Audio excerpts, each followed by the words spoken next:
The reality and global spread of voice phishing. Imagine this. You pick up your phone, the caller ID says it's your bank. The voice is calm, professional, even friendly. They know your name, your account number, maybe even your last transaction. They tell you there's been suspicious activity and that you need to act right now or you'll lose everything. So you do exactly what they say, and then in less than 15 minutes, your life savings are gone.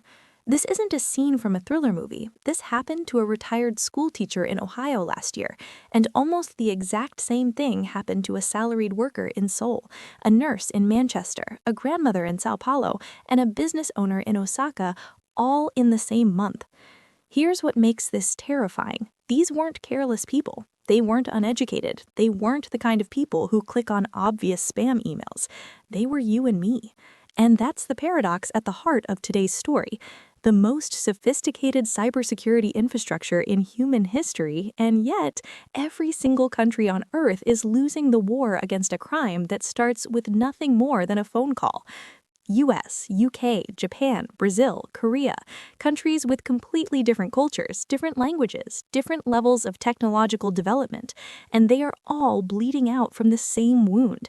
So today, we're going to ask the question nobody seems to want to answer honestly.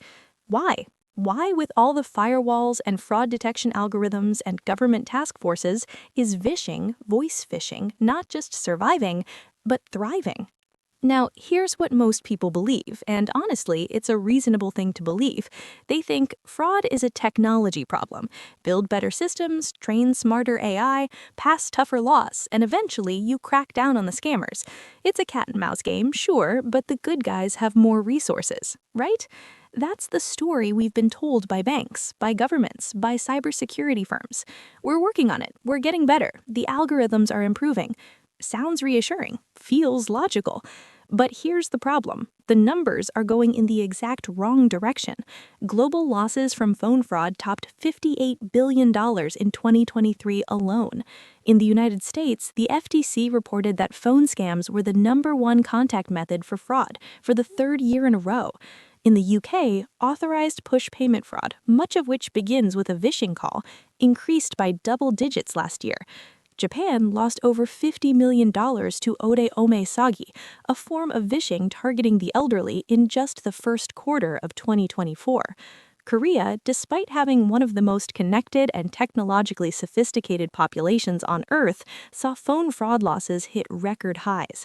And Brazil, where over 100 million people use WhatsApp, voice-based social engineering is now the country's fastest-growing financial crime. So what is actually going on? Why is the thing that sounds the oldest and crudest, literally just a person talking to you on the phone, outpacing every digital fraud defense we've built? That's the question, and the answer is not what you think it is. Let's quickly set the stage, because to understand why vishing is winning, you need to understand what it actually is and why it's fundamentally different from other cybercrime. Vishing stands for voice phishing. Unlike email phishing, which tries to trick you into clicking a link, vishing attacks you through live human conversation. A real person, or increasingly an AI-generated voice, calls you, builds a relationship in real time, and manipulates you psychologically into surrendering money or sensitive information. What changed everything is the collision of three forces: the mass availability of personal data from breaches and social media, the collapse in the cost of international voice calls, and the arrival of AI voice cloning. In 2024, you can clone someone's voice with 3 seconds of audio. You can run a call center staffed by AI bots that never sleep. You can buy a data package of 10 million Americans' phone numbers, ages, bank affiliations, and recent purchase history for less than the cost of a used car. The infrastructure for industrial-scale vishing now costs almost nothing to build. That's the backdrop. Now let's get into why every country's defenses keep failing, and it comes down to 3 structural reasons that no government wants to talk about publicly. Core cause 1: trust architecture. Core cause number 1: Every country built its trust systems for a world that no longer exists. Here's what this looks like on the surface, and you've probably thought this yourself. Well, if people just didn't answer calls from unknown numbers, the problem would be solved. And sure, on an individual level, that seems like reasonable advice, but it misses something enormous about how society actually works. The structural reality is this. Every modern institution, your bank, your hospital, your government, your employer, was designed around the telephone as a channel of trust. When your bank calls you, you're supposed to answer. When the IRS calls you, or in Korea, when the National Tax Service calls, you're expected to respond. When your child's school calls, you pick up immediately. We have built civilization-level systems that require the phone to be trusted. Vishing doesn't exploit human stupidity, it exploits the architecture of trust that society itself constructed. And here's the kicker. The technology that was supposed to solve this made it worse. Caller ID was introduced to add a layer of verification, but caller ID spoofing is so trivially easy and so widely available that today a scammer in Lagos or Manila can display Bank of America fraud department on your screen with essentially zero technical knowledge. The trust signal became the attack vector. We built a door and then handed out copies of the key. Think about that for a moment. The very system designed to make you feel safe is now the primary tool used to make you feel like you're being protected when you're actually being robbed. Core cause 2, jurisdictional fragmentation. Core cause number 2.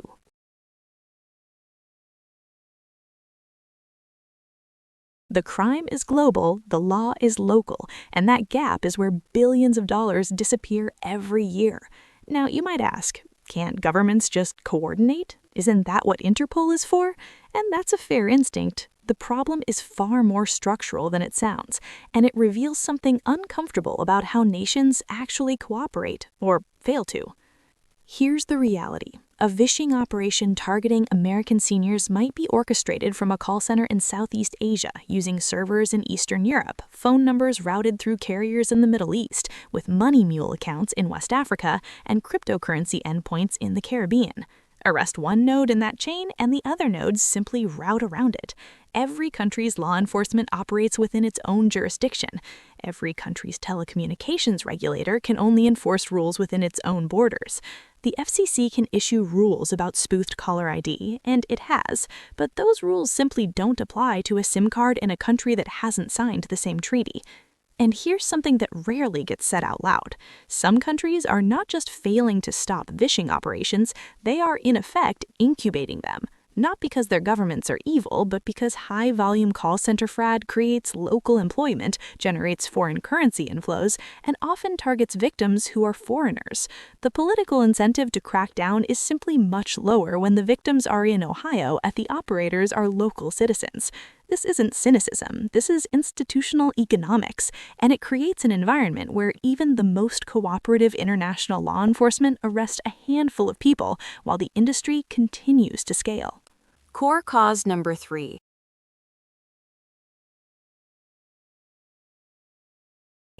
AI didn't just improve vishing, it industrialized it, and the defense systems are operating on a fundamentally different timescale than the offense.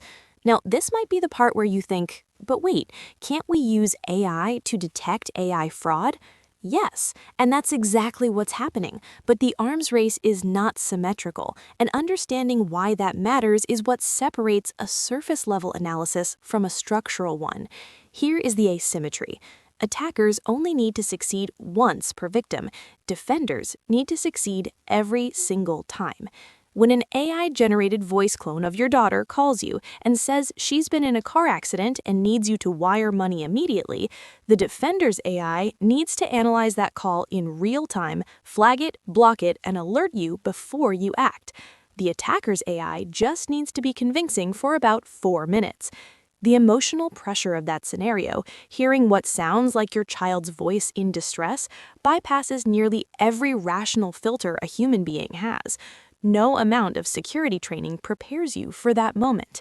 And it's accelerating. The cost of AI voice cloning has dropped over 99% in 3 years. What required a recording studio and thousands of hours of training data in 2021 now requires a free app and 30 seconds of audio scraped from someone's Instagram story. Scammers are running A/B tests on their scripts, literally using data analytics to optimize which emotional triggers produce the fastest compliance. They're professional. They have KPIs. They have team leaders reviewing call recordings to improve conversion rates. Meanwhile, bank fraud detection systems run on approval cycles measured in quarters, not days. Regulatory guidance updates come out annually. The velocity mismatch is not a flaw in the system, it is the system. Global/US viewer angle. So, what does this mean for you, sitting in America, watching this story unfold across 5 continents? Here's the connection that most news coverage misses entirely. Vishing is not just a consumer protection issue. It is a stress test of whether democratic, open societies can coordinate fast enough to respond to a threat that doesn't respect borders, doesn't follow schedules, and doesn't take days off. Think about what's actually being tested here. In the US, we have the FTC, the FCC, the FBI's IC3, and the CFPB, 4 major federal bodies with overlapping fraud-related mandates, plus 50 state attorneys general, plus private sector banks, each running their own fraud systems. Korea has its own financial intelligence unit, Japan has its national police agency, the UK has action fraud, Brazil has the basin, and yet despite all of this institutional density, no single country has bent the curve. What that tells us isn't that the institutions are useless, it tells us that the problem requires a type of coordination that national institutions, by definition, cannot provide alone. For Americans specifically, this should raise a sharper question. In a geopolitical environment where international cooperation is increasingly strained, where trust between the U.S. and key nations is under pressure, who fills the coordination gap on transnational crime? If the US and China can't talk about trade without it becoming a diplomatic incident, what happens to joint law enforcement cooperation on fraud networks operating out of Chinese-speaking territories? The Vishing problem is, in a way, a leading indicator of a much larger governance challenge that will define the next decade. And there's a class dimension here that almost never gets discussed. Elderly Americans lose a disproportionate share of the money, and they're also the least likely to report it because of shame. Immigrant communities are targeted with scams impersonating immigration authorities because their fear of legal consequences makes them less likely to call 911. Lower-income households lose a higher percentage of their net worth per fraud incident than wealthy ones, who typically have access to financial advisors and attorneys who can help them recover. Vishing is not just a crime. It is structurally a mechanism for extracting wealth from the most vulnerable and moving it offshore. And every country is experiencing this, in its own cultural flavor, but with the same underlying architecture. Japan's ore ore sagi, literally it's me fraud, targets elderly people by impersonating their grandchildren. Korea's voice phishing gangs have refined a script so psychologically precise that even police officers have been fooled. In Brazil, WhatsApp voice messages are used to clone the voices of family members. In the UK, scammers impersonating HMRC, the tax authority, have achieved conviction rates on their targets that some legitimate marketing firms would envy. Different cultures, different emotional triggers, same structural exploit. We trust voices we recognize, or voices that carry institutional authority, and that trust is now weaponized at industrial scale. Conclusion.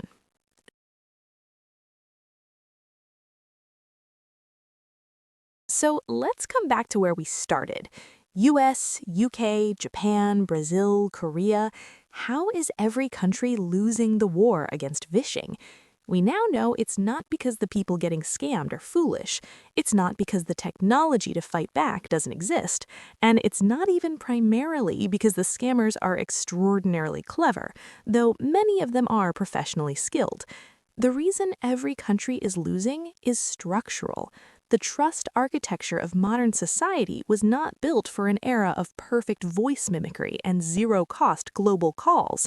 The legal architecture of modern nations was not built for crimes that dissolve across a dozen jurisdictions in real time, and the AI arms race is being run on two completely different clocks.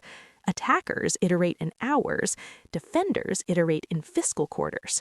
Now, what are some countries actually trying?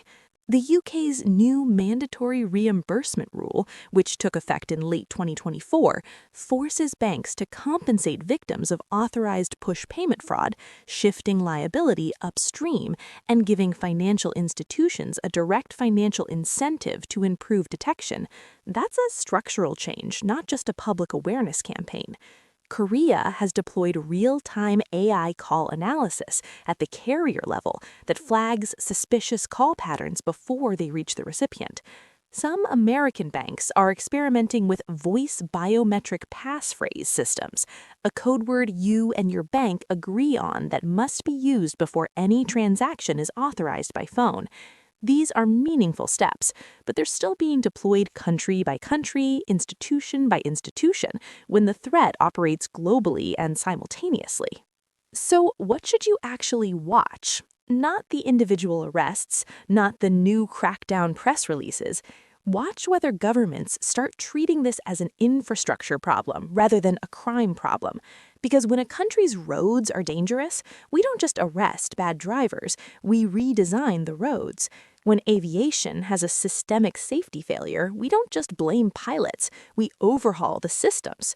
Vishing is a systemic failure of the communication infrastructure that modern life depends on. The question is whether the political will exists to redesign the roads, or whether we'll just keep arresting bad drivers one at a time while the accident rate keeps climbing. And on a personal level, because I know that's what a lot of you came here for, the single most powerful thing you can do right now is establish a family verification code, a short, simple, private phrase that only you and your immediate family know. If anyone calls claiming to be a family member or trusted institution and cannot produce that phrase, you hang up and call back on a number you already have saved. That's it. Not a product, not an app, not a subscription. A phrase. It's low-tech, it's free, and it works because it reintroduces a private trust signal into a communication channel that scammers have comprehensively compromised. But let's be honest, individual defense, as important as it is not the scale at which this problem will be solved. And that's the hardest truth to sit with, because we're used to thinking that if we're just smart enough, careful enough, educated enough, we'll be safe. And in most areas of life, that's roughly true. But Vishing has found the one crack in that logic, the moment of peak emotional urgency when someone you love seems to be in danger. Human rationality disengages. That's not a bug in human psychology. That's the most important feature we have, the instinct to protect the people we love. Scammers didn't find a stupidity exploit, they found a love exploit, and that's what makes this so hard to solve. If you take one thing from this video, let it be this reframe. The fact that you got scammed or that someone you know got scammed does not mean they were weak. It means they were targeted by a system that was specifically engineered to defeat the most human parts of them. Understanding that is not just about making people feel better, it's about removing the shame that prevents victims from reporting, the silence that prevents communities from mourning each other, and the embarrassment that prevents families from having the conversations that could actually protect them. US, UK, Japan, Brazil, Korea. 5 countries, 5 different cultures, 5 different systems, one shared defeat. And the uncomfortable conclusion is this: we built the most connected world in human history, and in doing so, we built the most efficient fraud delivery system ever created. The phone in your pocket is the greatest tool of human connection ever invented. It is also, right now, the most dangerous object in your home. What we do with that paradox, as individuals, as institutions, as a civilization, is the defining digital security question of our generation. And the clock, as always, is ticking. If this video made you think differently about something you thought you already understood, that's the point. Share it with someone who picks up every call without thinking twice. Subscribe if you want more analysis that goes past the headlines and into the structures underneath them. And remember, the war against phishing won't be won by better warnings. It will be won, if it is won, by redesigning the systems that make the warnings necessary in the first place. I'll see you in the next one.